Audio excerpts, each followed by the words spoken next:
You can never have enough storage. True or false? Let me know in the comments below. Today we are working on building a storage rack for a number of these black and yellow totes to go along the back of the loft here in the upstairs of the garage area. Let's get to it.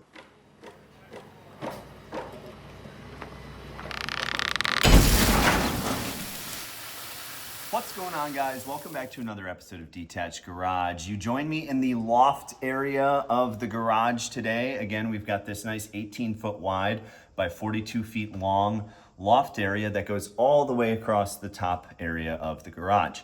Now, it's a bit messy up here. We've kind of just been throwing stuff around to make room downstairs when we were getting the floor done, and it's just kind of a mess up here. So we need to get organized, and part of that organization is going to be building a rack for all of these totes. Now, I'm sure you've seen these online, seen these around, and I have a big pile of lumber left over from the build that we're gonna try and make use of. So the goal of the project is pretty simple today. We've got 12 of these totes, and 4 stacks high is really our goal. And so we're going to try and put this along here. So we're going to go 4 stacks high and three totes width wide. So looking at the totes, they kind of fit. These trusses are 24 on center. And so we've got quite a bit of width between them. So it won't quite be 24 inches on center for the tote uprights, but we'll make it work. So it's probably going to go basically this width. I kind of want to leave one truss bay's width here, just in case we want to get, here to lift something up or pass something over or whatever it's going to be. I want to start the rack further this way. So it's probably just going to go 3 stud bays wide. So probably end somewhere around here. We'll have power if we need it, which we probably won't, but that's all right. We got plenty of outlets all the way around. So let's go down, show you the lumber pile that we're going to be working with. All right, so welcome to the covered patio. I'm sure you guys have seen this lumber pile just kind of sitting here, looking ugly, taking up room. But we're actually going to make a use for it now. So we are going to turn this pile of 2x4s and 2x6s into that rack that goes up there. So it should be pretty straightforward, pretty easy. We got some bunch of junk in the way. Today's all about cleaning up junk. Fall cleaning instead of spring cleaning is the goal. So we'll probably build all the uprights first, start screwing them together. I've got these 2.5-inch construction screws, which should work well since a 2x4 is no longer a 2x4 anymore, so we can make sure we have good engagement throughout the process. So, got any questions, put them in the comments below, but let's get started with the plan. All right, guys, I've got all of our 2x6s laid out for all of the uprights, the front portion and the back portion of each upright. So we've got basically 4 uprights with 3 spaces in the middle for the 3 sets of totes.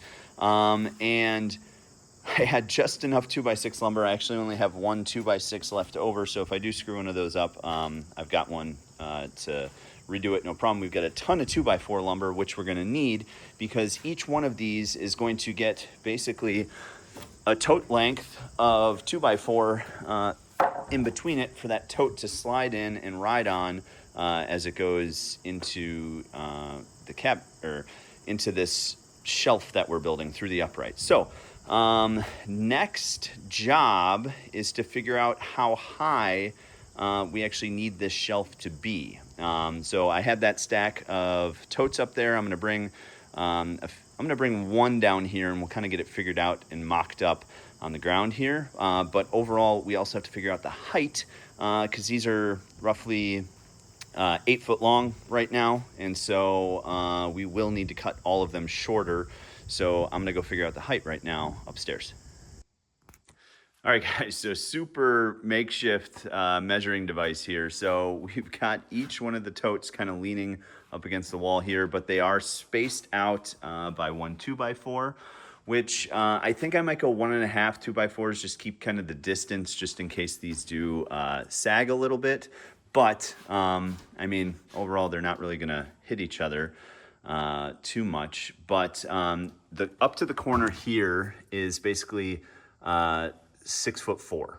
So if we can keep it below that, I'd really like to have some sort of shelf up top, you know, because even though these are gonna stick out to like right here, there's be some additional storage space up top. So trying to figure out how I want to do the shelf, because we're going to have this last one have the 2x4 coming here so you can slide it in, which will be good.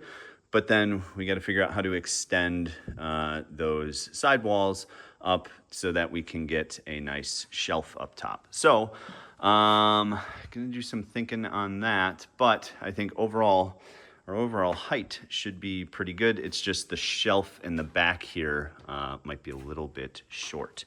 This one is on the ground. I'm fine with having it on the ground. Honestly, it doesn't necessarily have to be up off the ground. So we're gonna kind of build these backwards. We're gonna start from the top and work our way down, because the top is gonna be the most difficult part to do once we figure out how we're gonna do our shelf. So let's do some measuring. Let's figure out what this top is gonna look like. And then we can go from there. All right, guys, so I have the first two sides put together. We've got the top portion here, which these separate 2x4s will eventually get put in like this. And then we can still slide a bin in here, and then we'll have support on the top to put a piece of plywood across the top for that later. So this will attach to that over there. We've got everything spaced out. One will sit on the ground, and then the second one up will ride on this one, third one, fourth one, and then we'll have a shelf on top. So I did just over, it was 72.5 inches, and then spaced these all equally in between to give about an inch of clearance beyond just the top of the bin, which is from the bottom of the rail to the top of these ridges here is roughly 2 inches. So went 3 inches in between. So that should be just fine. So let's get these upstairs, but first let's get the upstairs cleaned out, and then we will start assembling these first two, and then we'll get to the next two after that. All right, guys, welcome to the upstairs area again. We have run into a bit of an issue. So you can see the bins in here, but the challenge is the gap right here on each side. So you can see this one is super tight, and this one is actually kind of being squeezed together by the two sides. This one is fine, and so what I did is I recut these crossbars. So I had these at 20.5 inches. So what we're gonna do is we're gonna go to 21.25, because that's what this measured down here. You still have some side to side play a little bit, but this is really perfect to just kind of push in there and slide out. So this one up top, if I try to move this one up to the top here, you can see it doesn't even want to go in because it's hitting on that corner.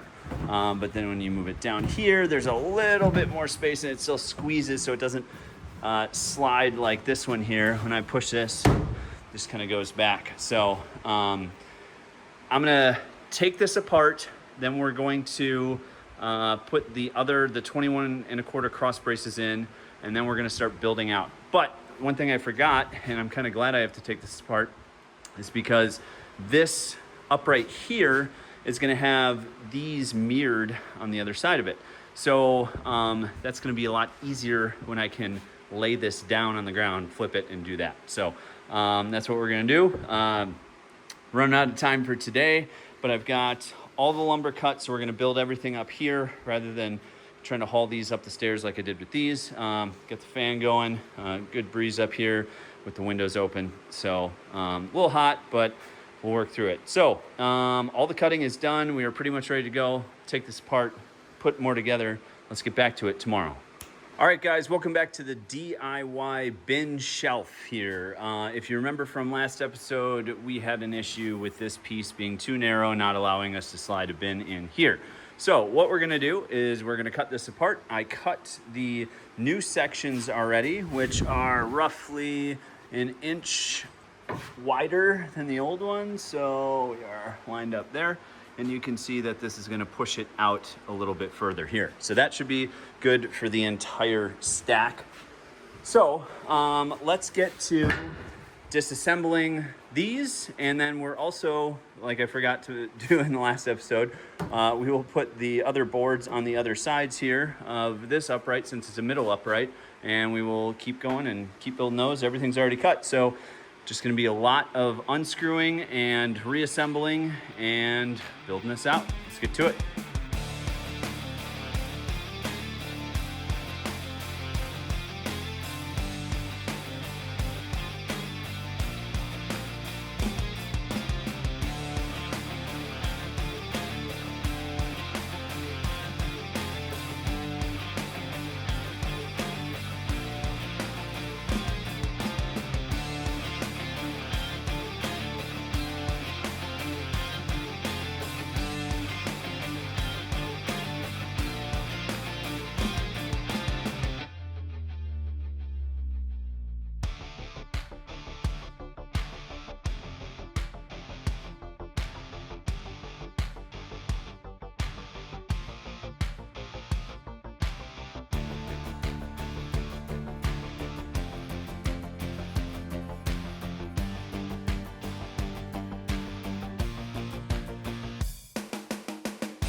And there you have it, garage storage in the upstairs loft area of the garage.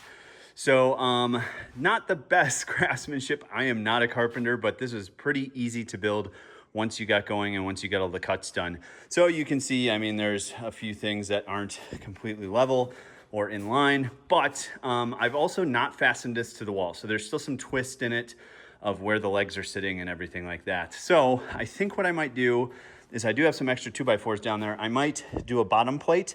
You would have to kind of lift this up and over the bottom plate to get it out, which wouldn't be a huge deal, but that would kind of square it up a little bit. I'm also going to put a piece of plywood up top for a shelf, so we can put some extra stuff up there. And again, the nice thing is I can make more uprights and do shelves and just keep going down this aisle if I want to. So pretty happy with how this turned out, and pretty easy to build once you get all the measurements of what you need. So that's a wrap. If you have any questions on the process or measurements or anything like that, put that down in the comments below. I'll have a link to most of the tools that I use, just a little fun project that you can use to really increase your storage by a lot, and also contain that storage for dust control as well. If you have any questions, please put those down in the comments below. Thank you so much for watching Detached Garage. I hope to catch you on the next episode.